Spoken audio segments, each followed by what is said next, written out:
À travers le prisme de cette jouissance primaire, nous pouvons lire les apports de Freud sur la sexualité féminine autrement. Ce qu'il nomme la passivité sexuelle naturelle de la femme, de même que le fameux masochisme féminin, peuvent ainsi trouver une résonance dans ce premier mode de satisfaction où l'être est traité comme un objet. C'est d'ailleurs ici, il me semble, que nous pouvons cerner ce que Freud essayait d'approcher avec sa théorie de la séduction. Il n'y aurait peut-être pas renoncé, si tant est qu'il l'ait véritablement fait, s'il s'était rendu compte que derrière l'image du séducteur, le plus souvent paternel, pouvait se cacher un imago bien plus enfoui, celui d'une séductrice. Ces premières expériences corporelles, où l'être est littéralement aux prises du désir maternel, laissent des traces indélébiles sur lesquelles vont venir se modeler les différents progrès psychiques qui vont lui succéder, modifiant ainsi le mode de jouissance et lui conférant également une place d'exception dans la structure signifiante. C'est un premier modèle d'éconduction de l'énergie qui s'institue dans cette relation primordiale.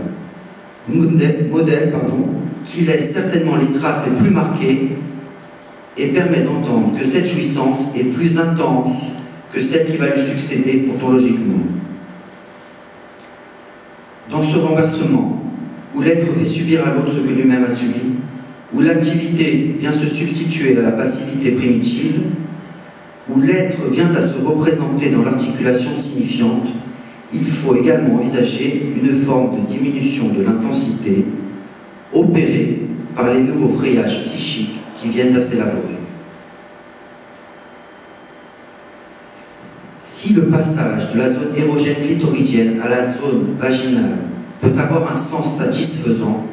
c'est en prenant la mesure de ce qu'il implique, à savoir l'accès à un mode de jouissance où l'être retrouve une satisfaction primaire à se laisser pénétrer. Alors que l'évolution de ce dernier tend à se développer dans le sens de la maîtrise, on peut concevoir cette difficulté que rencontrent beaucoup de femmes à accepter ce lâcher-prise qui lui donne accès à cette jouissance primaire en tant qu'elle constitue une forme de régression, un retour à cet état d'art-sujet qui constitue la position de l'être avant qu'il n'advienne au langage. Autrement dit, pour qu'une femme puisse accéder à cette jouissance si riche en intensité,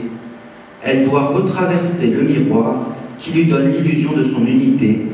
s'abandonner à l'autre et partant à elle-même en tant que sujet. Cet abandon à l'autre nécessaire pour accéder à cette jouissance primaire est certainement une des raisons de la confiance qu'elles attendent régulièrement de leur partenaire, car en se faisant objet de leur désir, ce qu'elles donnent, ou plutôt abandonnent pendant l'acte sexuel, c'est leur propre existence en tant que sujet. Comment ne pas voir ensuite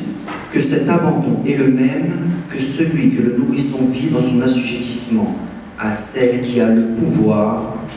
de vie ou de mort sur lui, à savoir sa mère. Ainsi, cette jouissance féminine, étant la plus primaire d'entre toutes, marque de son sceau l'ensemble des évolutions psychiques qui vont venir se succéder. Des fantasmes de dévoration, largement exploités par les industries cinématographiques, à ceux de séduction, rares sont les formations psychiques qui ne portent pas la trace de cette première jouissance du nourrisson, qui se caractérise par une avidité insatiable. De l'angoisse de la perte d'amour à cette coloration de la féminité si souvent reconnue dans cette expression de femme-enfant, la jouissance dite féminine met également en exergue la difficulté pour une femme de trouver son équilibre entre l'évolution de sa subjectivité et de son narcissisme d'un côté et la jouissance qu'elle peut retirer dans l'assujettissement au désir de celui, par exemple, qu'elle appellera son homme. Si Si Lacan nous dit que Tiresias devrait être le patron des psychanalystes, c'est bien parce que l'écoute de la psychopathologie met en lumière, en fonction des différentes structures psychiques,